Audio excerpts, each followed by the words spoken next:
Thank you so much for joining us for EC Talk. I'm your host, Suzanne Lynn, with a fascinating guest today. You're just going to be blown away by the insight that he has. His name is Dan Ostrander. And Dan, we don't normally start with technical things or numbers, but I am absolutely blown away by the one fact that you've recently shared with me. And I would love to start the interview with us. Let's talk about Okay. how many presidents you've met. I've met nine different presidents over the years and um, written books about three of them or with them or about them.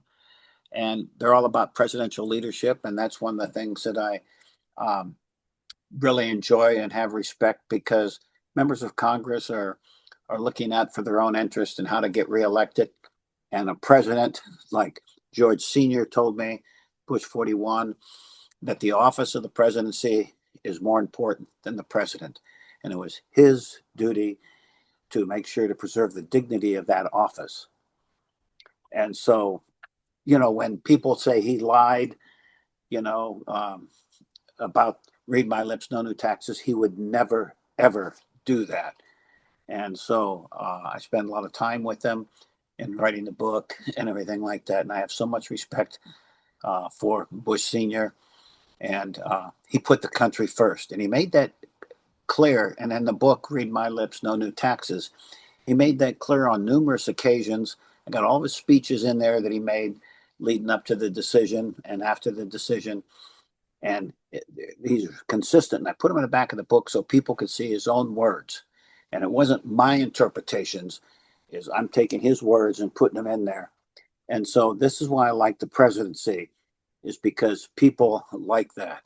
I was on the president's board of Nixon's library, and a lot of people don't know this, and I've never seen it really brought up.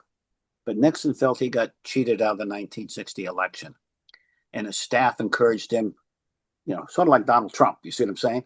And his staff encouraged him to protest the election. And Nixon said he's not going to do that because it would create a political crisis in the country, because then the next president, when the term expired, wouldn't be able to transition and Wow. the country would be without a president. But Wow. that wasn't thrown out there. He told the staff no, because he was looking at what was in the best interest of the country, even You though know, he felt you he got you and I cheated. have And that's talked a what led little, to Watergate. His staff said, "Okay, fine, yeah, we're gonna find out. We're not gonna get cheated again. We're gonna go spy on those bastards and find out." Excuse me. right. Well, you and I have been talking a lot about the principles that the presidents have had, and so much of it is against what they personally wanted to do. They pushed through because it was better for the country. And Right. I just find that so interesting. Well, one of the things that, and this will help explain it, I think. Yeah. Um, President Carter told me a story one time that, he grew up in Plains, Georgia, and when he became president, people he'd been friends with his whole life came to the Oval Office, and they were just tongue tied. They couldn't speak because they were in the Oval Office. You see what I'm saying? Sure. So I got a chance to go to the Oval Office when Bush Sr. was president. And I'll never forget the feeling of being in the Oval Office and the power of the presidency. You can feel it, Mhm. and so you have a personal responsibility as president. You see things differently as president than you would if you were just a congressman. You find the responsibility of the country and to do what is right for the country is on your shoulders. And that's the way that the vast majority of presidents that I've seen and talked to feel. So it's just interesting because it's a whole different institution. A lot of people don't really understand that magic of that Oval Office. And I mean, just being in there. I mean, I walked in, and all of a sudden, I'm overwhelmed. You know, It's incredible. And I'm having a hard time getting into the book because you have such a fascinating journey to get there. I have to ask you, how did you get to the point where you're sitting in the Oval Office? How do you get to the point where the president is your audience? How does that happen? well, I mean, I got invited. I got invited back to Washington on numerous occasions when Reagan was president for briefings and stuff like that. And I got invited back for Bush. He was holding a conference. In fact, the picture on the book of Bush, read my lips, no new taxes. I took that picture, and I'm Wow. standing in there when he's giving a a presentation. I'm standing right next to him, and I took that But picture. but generally, what was your journey to get to the point where you're getting invites by the White House? Well, it all started with um, Hofstra University, believe it or not, New York, and they had a conference on Richard Nixon. And I always had a lot of respect for Nixon. I never met him, but I had a lot of respect for him. So I went back to that conference, and all the people from um, Watergate were there. And I took my tape back and I interviewed them all. Nixon wasn't there, but I interviewed them all because the next conference was on President Ford, and I wanted to write a paper on his pardoning of Richard Nixon. And so I used all those tapes and everything like that. And so Ford didn't want to talk about the pardoning of Nixon. He's because it cost him re-election. And I convinced him. I says, "You got to do that because this is about presidential leadership. It was great leadership, and this is the thing you're going to be noted for." And so Ford liked that paper so much, he put it into the Ford Library. And then he said, Oh, I'll do another project with you. So I had him come up to my college and put on a workshop for educators from 10 counties about the War Powers Resolution. And then as a result of that, we did a book. And then Ford recommended me. Well, it's kind of a long story, but the book that Ford had that we did together, Brent Scowcroft's in that book, and he was the best friend of George Sr. And so um, I saw when I was on the Nixon board, I got invited to these different conferences. And so at one of the Nixon conferences, Scowcroft was there, and he's in the book, the Ford book. So I asked him to sign it. He says, "I got this book. It's a great book. President Ford gave it to me." And I said, "Well, I wrote it, you know." are you kidding? And so then anyway, I told him I wanted to do a book with George Sr. and on Read My Lips, No New Taxes, the same kind of thing. And so, okay, and then I saw him at another Nixon conference in Washington, D.C. on foreign policy. And I saw Brent there, and he asked me how the book was coming. I said, well, Bush doesn't like to write. I called up Bush and I gave a lecture about Thomas Jefferson and the Louisiana Purchase and how there was a parallel there because both men violated their basic principles for the benefit of the country. They were both strict interpretationists and all that kind of stuff. So anyway, Scowcroft tells me, "You write Bush again and you copy me."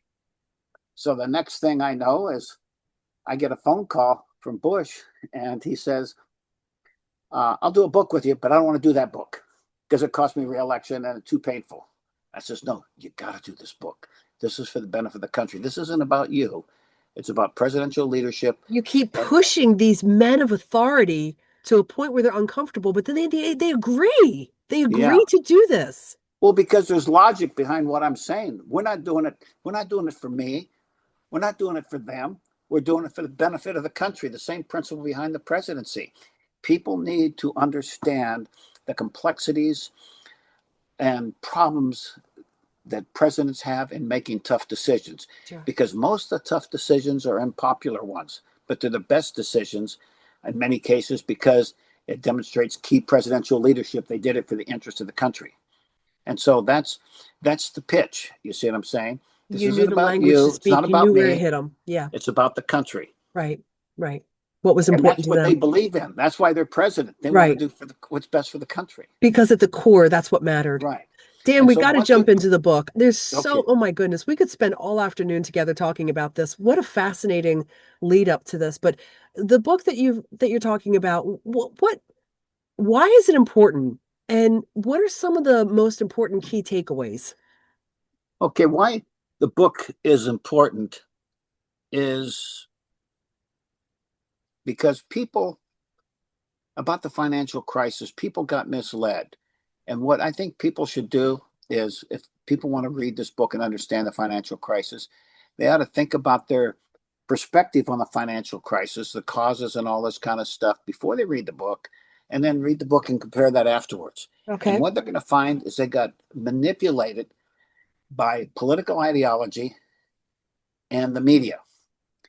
And But that so happens all the time. right. That's the whole thing. And so what we need people to be able to do, and what I'm trying to do in the books, is teach people about the complexities of presidential leadership, but also to get them to use critical thinking skills, not to take this person's word or that person's word, but to analyze the facts behind the situation and to try to say, okay, why is this the case? You see what I mean?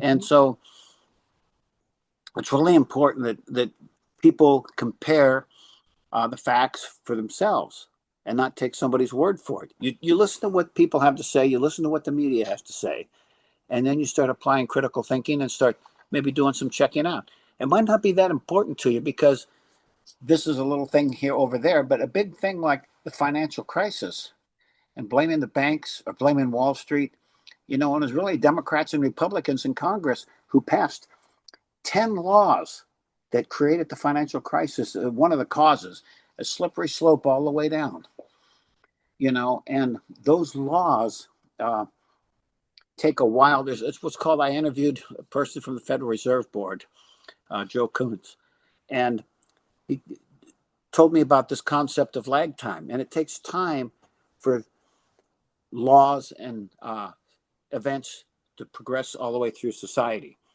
So President Carter signed the first of the 10 laws into operation in 1975, and they continued to pass them all the way up to 2007. And I explain in the book the causes and effects, the slippery slopes, and how it led. There were other things too. There were 7 causes altogether. But anyway, uh, so it's important for people to be able to evaluate contemporary events, have the vision to see the patterns, and that's one of the things that I feel I'm blessed with as an historian is I have vision to see historical patterns. And Richard Nixon told me one time there are key 3 elements to presidential leadership: vision, guts, and compassion. This Wow. guy had the vision to see what was going on in the economy, that he needed to step outside of himself and have the guts to carry out TARP. Now, he didn't want to, and I've got some quotes here that I can read, but the point is that when he had Bernanke, Paulson, and Cox in his office after September 18th, when the financial crisis hit, and Bernanke told him, we're in for a Great Depression unless we do something, unless we do this TARP program. And so on September 18th, after the financial crisis and Lehman Brothers declared bankruptcy, Bush had Paulson, Hank Paulson, Secretary of the Treasurer, Ben Bernanke, head of the Federal Reserve, and Chris Cox, head of the SEC, meet in the Oval Office. And the 3 of them told him that unless he does something dramatic, the country's in for a 1929 depression. And they proposed TARP, the Troubled Asset Relief Program, $400 billion worth. And so Bush's response was, let's figure out, quote, this is a quote, let's figure out the right thing to do. And I made up my mind, U.S. government is all in, after they explained it to him. I call it the all in policy in the book Hmm. because he gave these guys the go ahead. He had the vision to see this is the problem. He's a quarterback. He sees, I got to get the pass down the field. The And he guts. had the vision to see Yeah. that he had to turn these guys loose and let Yeah. them make the right decisions for the economy. Wow. He didn't make them, they made them. Right. And then Obama came in and had the vision to see what Bush was doing and to carry out the same policies with his gang of 3. Okay. And so between Bush and Obama, they came in and solved the crisis. I was invited by Bush in October of 2008 back to Charleston for a conference about how he was going to deal with this. And this is right after the financial crisis hit. And so it was obvious to me, and I point this out in the book, it was obvious to me they didn't know where in the hell to begin. Mm. Things were so complicated because of the CDOs and CDSs, the bank notes that the banks chopped up, sold off in pieces and stuff like that were so complicated. How do you evaluate them? And part of it is sold off to this bank, part of it's sold off to this retirement fund, and so things were so difficult, and so it was going to take time to put the whole thing together. But Mhm. Bush had the vision to see that we got to get this thing under control. And then he also said uh, that the strategy was breathtaking. A break. The strategy was breathtaking intervention in the free market, and it flew against all instincts, but it was necessary to put the country back on track.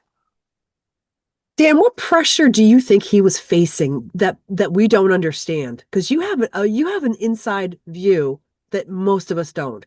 What pressure was he facing? What was he feeling? I think the pressure he was feeling is, I got to get us out of this mess, and it's on me. I'm the It must be leader. the whole world was on his shoulders. It was Yeah, because it's globalized. sure. The financial crisis was globalized because everybody got tied up in all of these CDOs, CDSs. All the money kept flowing into the US because of the way these notes were chopped and sliced and diced and so forth. And so, you know, he felt, I've got to figure out a way to deal with all this. Right. And so it felt on his shoulders, and he did a good job. He delegated, and that's an important thing as a leader. He had the vision, says, okay, guys, this is the direction we're taking. And when I was in the army, and I went to OCS, and one of the things they told you is, as an officer, you got to learn to delegate, Right. and you got to, you delegate to these people, and then you follow up to make sure they're doing the right thing. And that's exactly what Bush did. You see, he delegated to these people, he followed up, make sure they were doing the right thing. But the pressure, it's all on him. When you walk into that Oval Office, as I tried to explain to you before, you feel the pressure of the presidency. You feel Mhm. the presence of the presidency, Mhm. and um, so it's a remarkable feeling. I mean, I never, you walk from one room into another, and all of a sudden there's a big difference. And President Carter told me that he had longtime friends, that were just speechless when they were in the Oval Office. He says, Sure. "Hey, I'm It still was the same it was person." it was a sacred place. And It I think was. about decision making and delegating in crisis. And Mm-hmm. that is a whole different animal than just getting by every day. I mean, delegating and having that level of trust in those people, but also in yourself. You're all in during a You are. crisis. You are. You all There's in. Just like W said. The U.S. government is all in, so it's called the all in policy, Yeah, and that's what he had to do. And so you have to have faith in yourself and in your gut, And like Bush Senior told me, as president, you can't know everything. You got to right. get good people around you, and you got to depend upon them. And so he depended upon key people around him, and that's what a president has to do. Dan, don't you think that that's good advice for all of us?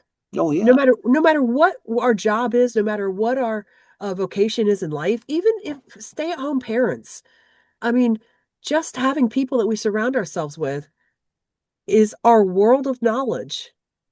it is, and you gotta select people that you have faith in very Right. carefully, Yeah. and you got to analyze them because a lot of people, you know, try to over exaggerate things because of their preference and their ideologies and everything like this. And you just got to take it in and roll with it. Yeah. And so nobody's perfect, but you just got to find a set of people that you can feel good about and trust and rely upon for decisions. And so in everybody's life, I don't think there's that many people you can do that with. So you got to Right. pick your close friends and alliances, and then maintain those, and constantly evaluate them. I mean, look, let's be honest. When you think about people who say the right things but then end up doing what they want, Mm-hmm. politics, that's a big area where you That's just a congressman. yeah, yeah, right, exactly. I mean,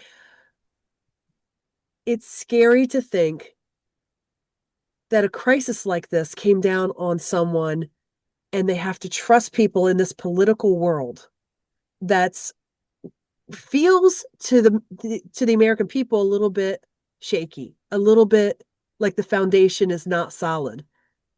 Well, it better be. You better have surrounded yourself by people because I'm now delegating and putting it in your hands. Right. Well, I mean, a good example, at least in my opinion, okay, qualify it as that, is Donald Trump. People, uh, I got to say this, I got to put some qualifications on this, Okay. okay? I think Trump's doing a great job as president, but I don't think he understands the difference between the office of the presidency and himself. And Okay. so I think, I just, it's all about him. But at the same time, you look at the job he's doing, what people were saying about the tariffs. He's used those tariffs in a brilliant way. We're making a lot of money off those tariffs. The economy, the inflation has dropped. Mm-hmm. Gas prices are down, and economic growth 4.3% last quarter. And so, I mean, when you take a look at what he's done and the money he's bringing in from those tariffs, and what were all the news people saying, and Right. all the Trump, anti-Trump people. So, as I said, I've met Trump several times. I haven't gotten to know him very well, but I've been able to meet him and get a feel for him and all this kind of stuff. And then what you see on the news, what everybody sees. But I see this man who never sleeps, who does a great job as president. He Yeah. takes on so many different things at one time, but at the same time, he doesn't understand that distinction. I mean, he's That's selling his watches fascinating. as Yes. president. You're right. I mean, that's just degrading to the office of presidency. I bought a couple of his mugs that he's selling, just because I was interested in the mugs, but you just don't peddle yourself as president, Right. Right. like that. Like a money making deal. He doesn't need the money, Right. but it's just, to me, my opinion, is degrading of the office of the presidency. A little bit of loss of dignity Yeah, it of what is. the seat is. Yeah. Yeah. Well, I think that we can agree that leadership in crisis is the toughest leadership role that we ever stand in. I mean, Oh yeah, definitely.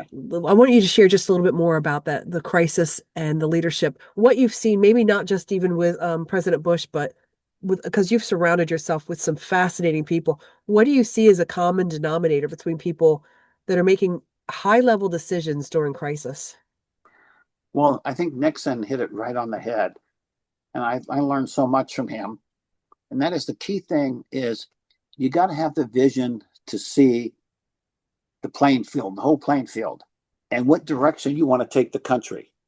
And it's like, if you're in the military, you got to decide where you're going to take your troops. What point are you going to attack, and so forth. When you're president, what direction are you going to take the country? What's going to be your point of attack to solve this problem? And so that's key. And having that vision. Some people don't have the vision to see the whole playing field. It's like a quarterback. I think I used this analogy earlier. A quarterback has to have the vision of the whole field to see where to throw the pass. And then sometimes it's a tough pass, but you got to have the guts to throw the pass. You got to have the guts to carry out that decision. And George Bush W had that guts to carry out under TARP.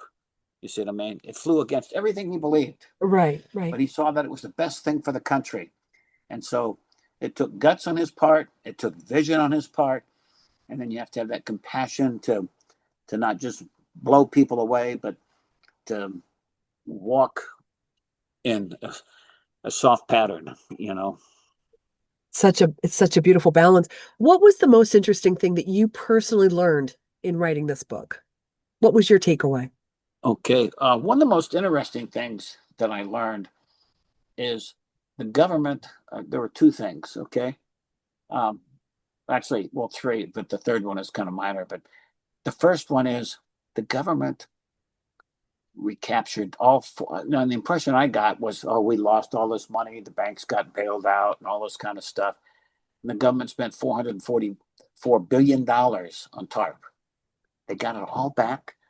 Plus, they got the interest on it. Plus, they got the administrative expenses on it. Plus, they made $403 billion profit off of the Okay. financial crisis. So it was a very good decision. It was a very good decision because the government made money off of it. You see, Wow. plus it saved us from a 1929 depression, which Wow. how much money would that have cost in bailing people out, unemployment and all this kind of stuff? Plus, they spent $31 billion in grants. They gave $31 billion away in grants to people on the verge of losing their homes because they couldn't pay them.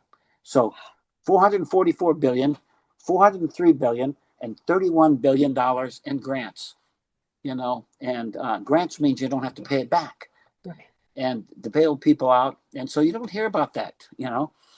And so that was extremely interesting to me as Yeah. was that. The other thing that I was really interested in, and I talked about this with Alexander Hamilton, was the fact that um, Bernanke was a student of the 1929 Depression, Okay. and he studied depressions in general, even one in England. So he went back to Alexander Hamilton to our first financial crisis in 1792 to see how Hamilton handled that first financial crisis. And we had what was called the Bank of the United States back then, and that was sort of like the Federal Reserve. So Hamilton used the Bank of the United States to create liquidity in the economy to get the economy out of the depression. Bernanke used the Federal Reserve to create liquidity to get the country out of the financial crisis. And so that was extreme that he had the vision to go all the way back to Hamilton and learn from past history. And then the other thing that I found interesting, just a small point, is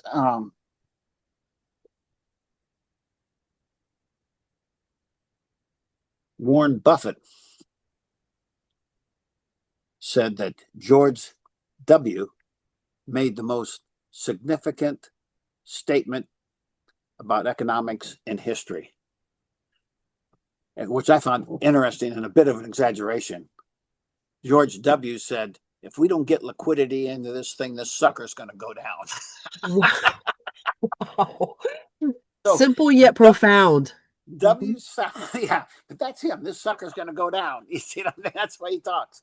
And so, but he had the vision to see that liquidity was the key to solving the problem, Wow. just like Hamilton, just like Bernanke, and um, so that was great, so those were the interesting points Wow. that I found about the book and doing the book and doing the research. It took me 7 years to put this book together, and the reason it was is because the numbers kept changing, and I wanted to get all the numbers there. And I even put this in the book. The Treasury Department, the final numbers, this is the final numbers. Treasury Department had different numbers than the budget of office and management. And they say, oh, we're off by $400 million. No big deal, government accounting. So, I mean, in case people say, well, this number, I got this number over here, and this is different from this number over here, we'll go Right. check out. You see, it's Right. government accounting. So I spent a lot of time trying to verify the numbers in the book for those 400. I got it down to the dollar, $403 billion profit, and how Wow. they did and I Wow. listed all out, the sources and everything. So it was really interesting putting all that together. And I had no idea that the government, and you don't hear anybody talking about the government making a profit off the financial crisis. Right. Right. Right. Oh, That the was the banks, success. banks Yeah. in Wall Street benefit from financial crisis. Sure. Well, it's Sure. $403 billion in the Treasury that wasn't there before. But it took guts. It took guts. Dan, we got to start to wrap this up, but I want to know, what do you hope that people take away from your book? What do you hope if they walk up to you on the street and they say, man, I learned, or this was the impression, or I'll never, or I'll always, what do you hope that they'll say to you? I hope they say that I learned a great deal about presidential leadership, about how to evaluate actions by presidents, and not to be so gullible and um,